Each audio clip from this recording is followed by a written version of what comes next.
各位同学们大家好. 여러분 안녕하십니까? YBM 종로센터 HSK 대표 강사 강승환입니다.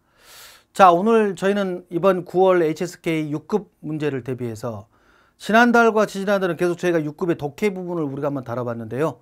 오늘도 마찬가지로 독해인데 오늘은 독해 중에서도 일부분 문제를 같이 한번 다뤄보도록 하겠습니다. 이게 이제 제가 3개월 정도가 지났어요. 이 독해 일부분 다루는 게. 자, 독해 일부분 우리 6급은 아시겠지만 51번부터 60번까지 10문제 틀린 부분을 찾는 거 아니겠습니까? 제가 말씀드렸지만 이 부분은 사실 시험장에서 제일 마지막에 푸는 단계다. 6급 독해가 이제 1부분, 2부분, 3부분, 4부분 이렇게 4부분으로 나눠 있죠. 자, 이제 제일 먼저 우리가 문제를 풀어야 될 부분은 시험지를 받자마자 이 부분으로 넘어갑니다. 자, 이 부분 문제를 풀고 그 다음에 3부분과 4부분 문제를 푸세요. 이렇게 해서 2, 3, 4부분을 다 풀고 보통 우리가 이제 6급이 50분의 시간을 주죠. 시간 배분 정도는 2, 3, 4부분을 다 풀었을 때 40분 정도를 쓰면은 가장 이상적인데 내가 좀 더 쓴다 하더라도 한 43분 정도 이 정도 시간에 문제를 다 풀고 물론 저 시간에는 마킹까지 포함됩니다. 그리고 시험지를 제일 마지막 우리가 오늘 보는 이 일부분으로 넘겨서 여기를 마지막에 풉니다. 이때는 51번부터는 문제를 풀다가 바로 마킹, 52번 풀다가 마킹, 54번 풀고 답을 체크하다가 감독관이 시험지 내라라고 하면 이제 그 뒤에 부분은 찍으면 됩니다. 왜 이렇게 말씀드리냐? 이 51번부터 60번까지 독해 일부분은 사실 이걸 맞추는 것 자체가 상당히 피곤한 일이고 맞추는 게 이상한 거죠. 예, 중국인들도 이 부분을 어려워하기 때문에 그래서 여기다가 괜히 시간 써가지고 시간은 시간대로 점수는 점수를 안 나올 바에는 포기할 부분은 깔끔하게 포기하고 2, 3, 4부분 문제를 풀고 일부분을 공략하면 되겠습니다. 그런데 이 10문제를 그냥 생뚱맞게 다 포기하기에는 너무 아까워요. 20점이라는 점수를. 그래서 제가 이제 이 독해 일부분은 고정적인 룰, 패턴이 있었죠. 제 영상을 1년 전부터 많이 봐오신 분들은 충분히 이해하려고 믿습니다. 그래서 이 고정 룰만 알아두시면 의외로 독해 일부분도 한번 공부해 볼 만하다. 그래서 제가 오늘 이 독해 일부분의 5문제를 가지고 왔는데 지금 보시는 문제는 실제로 6급에서 많이 나오는 문제들을 제가 추려왔기 때문에 같이 한번 문제를 한번 찾아보겠습니다. 여러분 저랑 이 6급 독해 일부분을 처음 보시는 분들한테 먼저 알려드리고 싶은 거는 물론 51번에서 A, B, C, D 문장 4개가 나오죠. 거기서 틀린 걸 찾는 건데 저희가 맞는 문장을 독해하면서 시간을 쓸 이유가 없어요. 어차피 시간은 제한적이기 때문에 지금 보시는 이 문장이 51번의 정답입니다. 그러니까 정답이라는 거 뭐냐면 여기에 틀린 부분이 있다 이거예요. 자, 그걸 여러분들하고 한번 같이 한번 보는 거예요. 자, 일단 여러분 이 문장을 봐보세요. 자, 저 문장을 보시고 혹시 어디 틀린 부분이 감이 옵니까? 그거 보면은 일단 한번 같이 한번 읽어 볼까요? 자, 한번 읽어 봅시다. 읽어 보세요. 通过治疗儿子的病已经恢复了健康. 자, 通过뭐뭐를 통해서라는 뜻인데治疗하고 치료죠. 치료를 통해서. 치료를 통해서 儿子的病 아이의 병이 아들의 병이 이미 恢复了健康 건강을 회복했다라고 했습니다. 치료 통해서 아이가 뭡니까? 건강을 회복했다고 하는데 이게 뭐가 이상한 겁니까? 이게 답인데 이게 틀렸다고 하는데 지금 딱 우리 독해 일부분 문제 들어갈 때 몸풀기로 좋은 문제 정도인데 어렵게 보지 마시고 이 독해 일부분 그래서 독해만 하면 틀린 것 같지 않아 보이지만 사실 독해를 하면 맞는 것 같지만 여기에는 뭔가 함정이 있어요. 뭐 보이시나요? 자, 치료를 통해서. 그럼 여기까지는 알겠습니다. 자, 주어. 아들의 병. 주어죠. 아들의 병이 건강을 회복했다고 합니다. 자, 이 건강. 이게 비너죠. 목적어. 자, 아들의 병과 건강이 이렇게 주어하고 비너가 맞습니까? 건강을 회복한 주가 아들입니까? 아들의 병입니까? 아니 어떻게 아들의 병이 이게 사람이 됩니까? 더 빙을 빼보세요. 이래야지 아들이 이미 건강을 회복했다 해서 아들이라는 사람 주어와 건강을 회복하다 건강과 서로 맞죠. 이제 설명을 들으면 아 이렇구나라고 하지만 내 눈으로 직접 시험장에서 풀 때는 깔끔하게 맞게 보인다. 그래서 독해 일부분이 어려운 겁니다. 자, 요지는 뭡니까? 더 빙을 빼줘야지 여기 주어 얼즈하고 뒤에 쨍칸과 서로 맞아 떨어지죠. 자, 이해되시죠? 자, 이 답을 한번 정리해 보면은 뭐 회프다 단어는 아시니까요. 자, 보세요. 얼즈 더 빙 할 때 더 빙 요게 이제 아래 보면 문장을 새로 고치면 바로 고치면은 여기 더 빙이 없어져야지 이렇게 주어가 되고 이 주어와 여기 있는 비너하고 서로 이렇게 맞아 떨어진다라는 뜻이 됩니다. 이렇게 주어와 뒤에 비너하고 서로 이렇게 맞지 않는 이런 경우가 독해 일부분에서 가장 많이 나오는 문제의 유형 중에 하나가 되겠죠. 자, 51번 이렇게 답을 바로 잡아주시면 되겠습니다. 자, 다음 52번 볼까요? 한번 읽어보겠습니다. 자, 智能手机, 智能手机, 그 다음에 扩大了微博等社交媒体工具的普及速度. 자, 智能手机, 지능 핸드폰. 제가 오프라인 수업할 때 스마트폰을 중국어로 뭐냐고 물어봤더니 어떤 학생이 총밍쇼우지라고 하던데 정말이지 살발합니다. 또 새로운 단어를 만든 거죠. 중국 사람들이 말하는 스마트폰은 지능 핸드폰이라고 智能手机라고 그래요. 자, 여기 주어가 있어요. 그 다음에 동사 러 앞에 있으니까 쿠어다. 저 단어를 한자를 한글로 읽으면은 확대라고 읽습니다. 넓혔다는 뜻인데, 자, 여러분 보시면 웨이보, 여러분 중국어 웨이보 아시죠? 우리 그러니까 쉽게 말로 우리식 트위터인데, 스마트폰은 웨이보 등社交媒体 공주라고 하면 사교 매체, 그렇죠? 사회생활할 때 필요한 매체들, 이 사교 매체 공구 도구의 부지 속도, 보급 속도를 확대시켰다라고 합니다. 자, 우리 보통 이제 SNS 같은 데 들어가가지고, 막 이것저것 소식도 하고, 뭐, 업로드도 하고, 뭐, 전파도 하고. 자, 그래서 스마트폰이 있어야지 이제 핸드폰으로 주로 이런 것들을 많이 하죠. 자, 근데 어디가 이상한 겁니까? 아니, 스마트폰이, 웨이보 같은 사교 매체들 도구들의 어떤 보급 속도를 확대시켰다고 합니다. 저 이상합니까? 당연히 이상하죠. 어디 가요? 자, 지금 주어는 일단 놔두시고요. 여기 확대했다라는 동사 보이죠? 자, 뭘 확대했느냐? 보급 속도를 확대했다고 합니다. 여러분, 우리가 속도를 확대했다라고 말합니까? 확대라는 것은 범위 같은 걸 확대시키다라고 하죠. 속도라는 비너의 이 동사 확대라는 게 서로 따페이가 좀 어색하죠. 우리는 속도를 뭐 한다 그럽니까? 인터넷 속도를 한국 정부가 인터넷 속도를 확대시켰다가 맞나요? 한국 정부가 인터넷 속도를 빠르게 했다가 맞습니까? 빨라지게 하다라는 말. 속도는 확대가 아니고 빠르다고 하죠. 확대는 범위나 공간적인 개념에 쓰는 거 아니겠습니까? 결국은 여기 있는 동사하고 여기 있는 목적어, 비너하고 서로 뭡니까? 불일치하는 겁니다. 그렇다면 어떤 속도 같은 거를 빠르게 하다, 빨라지게 하다라는 동사가 있을 거예요. 예, 바로 여기가 지금 어색한 거고. 자, 그러면 일단 여기서 일단 이 문장에서 우리는 단어들을 보시면은, 자, 여기 보면 예, 쿠어다라는 동사 있죠. 확대하다. 여기다가 KS 마크를 찍어줍니다. 왜?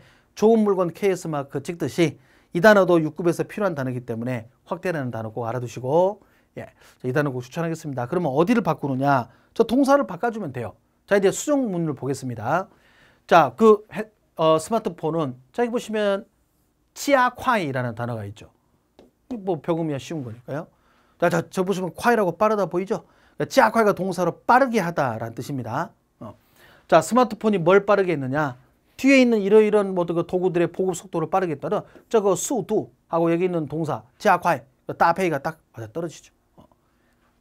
근데 이거를 알려면은 이 단어 쿠었다라는 뜻을 알아야 되겠고, 이게 속도하고 얘네하고 이렇게 서로 따페이가 되는가 안 되는가를 스스로 판단할 수 있는 능력이 있어야 되겠습니다.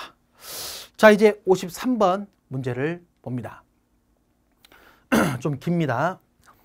衡量一个人成长的标准，尽管看他登上顶峰的高度，而是看他跌到低谷时的反弹力라고 했어요.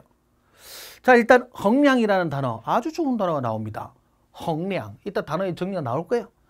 우리말로 번역하면 이 동사는 가늠하다라는 뜻인데, 예를 들어서 뭐 어떤 학생이 중국에서 한 3, 4년 살다 보면 선생님이 수업하기 전에 그 학생한테 내가 너의 중국어 실력을 한번 가늠해 봐도 되겠냐? 그래서 我可不可以衡量你的汉语水平? 우리는 이미 상대방의 수준을 가늠했다. 我们已经衡量这个对方的水平. 이렇게 쓰시면 됩니다. 자, 한 사람의 성공의标准, 기준. 그러니까 어떤 사람이 성공했는지 성공 안 했는지 그 기준을 가늠해 보는 거는, 자, 이게 접속사가 나왔네요. 진관. 여러분, 진관이라는 접속사가 무슨 뜻입니까? 진관? 자, 처음 보신다고 말씀하시면 엄청 실망스러운데 6급이잖아요. 자, 비록 뭐뭐일지라 할 때 진관은 우리가 알고 있는 수이란을 다른 말로 진관이라고 합니다. 예, 자, 어떤 사람의 성공의 기준을 가늠하는 것은 비록 뭘 봅니까? 그가 登上顶峰, 정봉이라는 게 무슨 말이냐면요, 산의 가장 높은 최고의 봉우리를 정벙이라 그래요. 그가 정상에 있는 정상에서 높이죠. 높이를 비록 볼 뿐만 아니라 게다가 칸타 봐야 됩니다. 띠에 따오 띠구. 자, 여기 보시면 띠에라는 단어가 있어요. 저 띠에라는 동사는 위에서는 확 떨어지다인데 그가 떨어져서 어디까지 떨어졌습니까? 띠구. 우리가 그 어떤 중국편에 저우샹러 띠구라고 하면 띠구가 뭡니까? 제일 밑바닥, 맨 아랫바닥을 띠구라고 쓰기 때문에 그가 나락으로 떨어졌을 때의 반탄이라고 하면 다시 튕겨져 나오는 반탄력 정도가 되겠습니다. 이걸 보는 거다. 즉 어떤 사람의 성공의 기준점을 보는 거는 그 사람이 최정상에 있을 때 그걸 보는 게 아니고 사람이 살다 보면 잘 나갈 때도 있고 못 나갈 때도 있겠죠. 그건 잘 나갈 때를 보는 게 아니고 그 사람이 나락으로 떨어졌을 때 다시 똥산자이치, 그렇죠, 재기에 성공해서 다시 치고 올라오는 그 반탄력을 봐라 이거예요. 그럼 이제 벌써 틀린 게 나오지 않습니까? 예? 일단 먼저 단어부터 한번 먼저 보시면 저는 헝량, 가늠하다 이 단어 추천하고, 그 다음에 띠구, 이거 밑바닥, 최나락, 띠구, 저우샹러 띠구, 밑바닥에서 올라왔다라는 뜻이니까 이 단어까지 두 개를 추천하겠습니다. 자, 여러분 이제 틀린 부분 보이시죠? 그럼요. 자, 이제 답을 한번 정리를 한번 해보겠습니다. 자, 제가 아까 진관이 수에란이라고 그랬습니다. 비록. 그렇다면 비록 뭐뭐이지만 그러나 뭐뭐하다라고 할 때는 수에란 딴슈가 오죠. 여기는 얼슈잖아. 그러면 얼슈가 오려면 이것도 비록 이걸 보는 거 볼 뿐만 아니라 이걸 본다가 아니고 그 사람이 최고봉에 있을 때를 보는 게 아니고 나락으로 떨어졌을 때 얼마나 다시 치고 오는 그걸 봐야 되니까 A가 아니고 B다라고 할 때 부시 A, 여기 뒤에 얼시 B, 요 패턴을 맞추라 이거예요. 그래서 여기는 접속사를 잘못 쓴 거예요. 진관을 쓰는 게 아니고 이렇게 부시를 넣어줘야지 이걸 보는 게 아니고 이때를 봐야 된다라고 수정하시면 되겠습니다. 자, 아시겠죠? 이 문제를 이제 풀기 위해서는 진관이라는 접속사가 설령이라는 뜻이 있다. 알아두시고요. 제가 방금 설명할 때 진관이라는 부사가라고 하는 이유는 얘를 접속사로 쓰면 수에란이지만 이 친구를 부사로 쓰면 동사 앞에 붙는 순간 마음껏이라고 번역합니다. 예를 들어서 今天是我生日, 오늘 내 생일이니까 朋友们, 친구들이여, 尽管吃, 얼마든지 먹어라. 선생님이 수업할 때 학생들한테 你们这个在家学习的时候有问题的话, 집에서 공부할 때 문제가 있으면 尽管问我, 얼마든지 나한테 물어봐. 이렇게 부사로도 쓸 수 있죠. 여기는 접속사로 썼으니까요. 부수로 바꿔주시면 되겠습니다. 자, 진관의 용법 아시겠죠? 자, 이제 그 다음은 54번 문제 봅니다. 자, 한번 읽어볼까요? 直到第二天早上他们还没有恢复从过度兴奋带来的疲倦. 자, 直到 앞에는 어디에 이르다. 이튿날 아침까지 이르러서, 그죠? 이튿날 아침이 되니까 됐어도 그는 아직도 还没有恢复, 아직도 회복하지 못했습니다. 过度兴奋이라고 하면 과도 흥분이네요. 과도한 흥분에서부터 带来 가지고 오는 疲倦, 피곤. 그러니까 다음날 아침이 되는데도 이 사람들이 과도하게 흥분해서 뭡니까? 어떤 피곤함들, 이런 것들을 아직도 회복하지 못하고 있다라고 말했습니다. 자, 도대체 이 문장은 어디가 이상한 걸까요? 자, 이 문장은 어디가 이상한 걸까요? 자, 한번 가만히 한번 봐보십시오. 뭐 보이시나요? 제가 한번 힌트를 드리자면은 화셔天主, 그거 한 겁니다. 화셔 天主, 사족을 달았다라는 뜻입니다. 뱀 다리는 쓸데없는 게 있다 이거예요. 한번 찾아볼까요? 자, 이튿날 아침이 되어서도 그들은 아직 회복을 못해. 여기까지 좋아. 여기까지 좋은데 여기 개사 총 보이십니까? 총? 이게 무슨 말이에요? 어디에서부터 아니에요? 과도한 흥분에서부터 가지고 오는 피곤. 안 이상합니까? 과도한 흥분이 가져오는 스트레스, 과도한 흥분이 가져오는 피로는 되지만 과도한 흥분에서부터 가져오는 그 말이 이상하죠.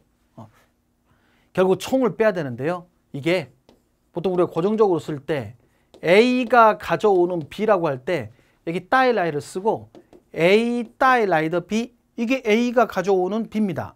그렇죠? 업무가 가져오는 스트레스가 하면 공주어 따이라이더 야리, 공부가 가지고 오는 스트레스면 学习带来的压力, 이렇게 써야지 총을 넣을 이유가 없다 이거예요. 왜 총을 왜 씁니까? 쓸데없는 단어들 집어넣었죠. 이렇게 6급의 독해 일부분은 의미 없는 단어를 사족을 달면 틀린 거로 간주합니다. 자, 여기서 일단 단어를 먼저 보시면은요. 글자 그대로 피곤이라는 말, 지친다는 말이 나와 있고 꾸어두라는 건 다들 아시니까요. 특히 피倦이라는 단어, 이 단어는 좀 알아두시면 되겠습니다. 자, 그럼 이제 제가 54번을 바로 잡아볼까요? 자, 보세요. 아래 지금 답을 보면은 여기 총이라는 단어가 여기는 빠졌죠. 예, 요거만 말리면 돼요. 이렇게 의미 없는 애를 집어넣어가지고 과도한 흥분에서부터 가지고 오는 피곤, 이상하지 않습니까? 그래서 요거를 빼주시면 되겠습니다. 자, 이제 자, 오늘의 마지막 55번 문제를 한번 보겠습니다. 일단 여기까지 같이 한번 읽어봅시다. 조금만 더 집중하시고 자, 읽어보세요. 我们在本月中旬前后有个重要会议，所以现在就要好好准备。 자, 우리는 이번 달 중순이라고 하면은 중순이죠. 초순이면은 추순이라고 쓰면 됩니다. 하지만 말수는 없어요. 그러니까 이번 달 말이라고 저거 위에 뭐 이렇게 좀 위에 뭐 월말. 자, 이번 달 중순 전후로 해서 중요한 회의가 있습니다. 그래서 지금 우리는 뭐 해야 되느냐? 하오하오 준비 잘해야 된다 이겁니다. 자, 이게 그 이제 하오하오라고 하면 보통 얼화를 붙여가지고 하활 그러면 잘이라는 뜻이 되죠. 잠 잘 자라 하활 쉬자. 그죠? 공부 열심히 잘해라 하활 쉬시 이렇게. 자, 이긴 또 뭐가 또 이상할까요? 이번 달 중순 전후로 해가지고 중요한 회의가 있어서 우리는 준비를 잘해야 된다. 아니 우리나라 사람 다 이렇게 쓰죠. 뭐 이렇게 쓰고 뭐 깔끔하게 쓰고 누가 여기에 대해서 누가 토를 달겠습니까? 어디가 이상하네. 사실 여러분 이런 것들이 이제 우리 한국 사람들의 뇌구조로 보면은 아주 깨끗하고 틀린 부분이 없어 보이지만 물론 중국인 친구들도 이걸 보고 틀림이 없다라고 틀린 데가 없다라고 말하는 친구들 많습니다. 실제로 물어보면 그래요. 근데 이 독해 일부이라는 것은 완전히 어법적으로 봐야 되니까. 그러니까 여러분 우리나라 말 중에서요. 우리 오늘 저녁에 술 먹으러 가자. 이게 맞습니까? 우리 일반 생활에서 쓰죠. 하지만 엄밀히 말하자면 술 먹으러 가자 할 때 먹으러를 빼고 마시러로 바꿔야 돼요. 그렇죠? 그게 이런 유행이에요. 자, 어디가 이상하느냐? 저는 이 부분을 여러분들한테 말씀드리고 싶습니다. 자, 보세요. 이번 달 중순 전후라고 하면은 자, 여러분 중순이 언제부터 언제입니까? 대략 뭐 8월로 치면은 8월 10일 이후부터 20일 이후까지 대충 이쯤이 중순이죠. 말이라고 하면 이제 20일 이후부터 이제 30일 정도가 되겠고 초순이면은 뭐 시작부터 한 10일 정도까지 되지 않겠습니까? 그렇다면 중순이라는 말 자체가 의미가 명확하지 않습니다. 대충 범주를 잡는 거예요. 맞죠? 이번 달 중순. 근데 그 뒤에 전후라고 하면은 얘도 대충입니다. 중순 전후라고 하면은 중순도 대략 잡는 수고 전후도 어림 잡는 수고 이런 어림수예요. 그러니까 이거 같이 나오면 안 돼. 예를 들면은 가장 유명한 문제가 대략 3시 정도라고 할 때 따가이 3点左右 이게 대략 3시 정도 아닙니까? 그렇게 쓰면 틀려요. 왜? 앞에 따가이 대략도 어림 잡고 주어여우도 정도도 어림 잡기 때문에 똑같은 의미가 겹친다 이거예요. 독해 일부분은 똑같은 의미가 중첩되면 틀린 거기 때문에 그 중에서 대략 3시간 정도 3시 정도 할 때 따가이나 주어여우 둘 중에 하나를 써야 됩니다. 여기도 중순 전후라는 게 중순이라는 말 자체가 10일부터 20일까지 대륙 어림 잡기 때문에 그 뒤에 다시 전후를 넣을 이유가 없다 이겁니다. 이렇게 초순이나 중순이나 말 같은 이런 단어들은 그 뒤에 어림을 잡는 정도나 쯤이라는 말을 쓸 수가 없어요. 자, 이해되시죠? 근데 이제 구어체에서는 자연스럽죠. 자, 먼저 단어를 보시면은 중순 나왔고요. 자, 이제 정답을 수정을 해보겠습니다. 자, 보세요. 위아래 차이점이 뭐냐? 여기 전후가 사라져 있습니다. 이번 달 중순 전후할 때 전후를 빼면 되죠. 그래서 중순이란 말 자체가 이미 어림을 잡았기 때문에 또 어림을 잡는 이 단어를 넣어주시면 안 된다. 이렇게 기억하시면 되겠습니다. 자, 어떠십니까? 이 55문제. 아까 제가 기존적으로 예를 들었던 대략 뭐뭐 정도 할 때 따가이 또는 뭐뭐 좋아요. 이것도 있고요. 특히 요거 있죠. 대략이라고 할 때 따 위에라는 말 대략. 요거 나오고 그 뒤에 이렇게 주어요라는 패턴이 나오면 이게 틀리는 거예요. 이게 시험에서 잘 나옵니다. 요것도 이와 같은 유형입니다. 같은 의미를 2번 쓰면 안 된다 이거예요. 네, 이렇게 알아두시면 되겠습니다. 자, 이렇게 해서 우리가 9월 HSK 6급 시험 대비해서 독해 일부분의 틀린 문항을 보셨습니다. 이 패턴에다가 여러분 또 새롭게 보이는 거는 앞에 뒤에 다른 문장을 또 넣어버리면 패턴은 똑같은데 또 이상하게도 새롭게 보이는 거죠. 그래서 이런 패턴들만 잘 기억하고 계시면 되겠고, 자, 이 영상 이외에도 여러분들한테 또 HSK 6급과 또는 기타 중국어 학습 관련 영상이 필요하면 유튜브에 들어가셔가지고 검색창에다가 중국어로 라고 검색을 하십시오. 많은 영상들이 여러분들의 학습에 도움이 되리라 믿습니다. 자, 9월달 여러분 시험 잘 보시고 좋은 성적 걷기를 간절히 바라면서 저는 다음에 다시 또 찾아뵙겠습니다. 谢谢，再见。